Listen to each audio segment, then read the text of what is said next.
మన జీవితంలో ఒక ట్రైన్ స్టేషన్కి వెళ్తే దాదాపు గంట 2 గంటలు ట్రైన్ ఆలస్యంగా వస్తుంది. ఆ 2 గంటలు మనం ఏం చేసే పని అంటే ఇండియన్ రైల్వేస్ని తిట్టుకోవటం, లేకపోతే ఆ డ్రైవర్ని తిట్టుకోవటం.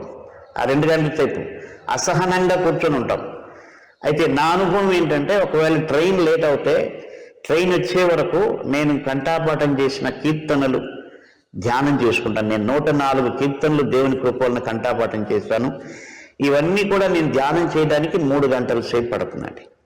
కాబట్టి నాకు ట్రైను 3 గంటలు ఆలస్యంగా వచ్చినా పర్లేదు.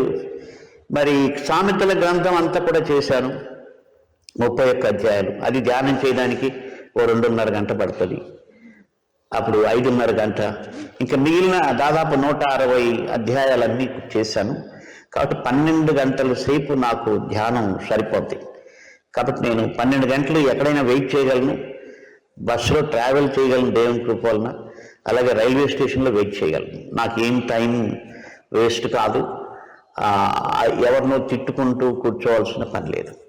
అలాగే మరి ఆఫీస్కి వెళ్ళినప్పుడు ఒక ఆఫీసర్ రావడం లేట్ అవుతుంది. కాబట్టి మన వెయిటింగ్ టైమ్స్, వేస్టింగ్ టైమ్స్ చాలా ఉన్నాయండి మన లైఫ్లో. సో అలాంటప్పుడు మనం చక్కగా ధ్యానం చేసుకొని చేస్తే దివారాత్రము ధ్యానించువాడు ధన్యుడు.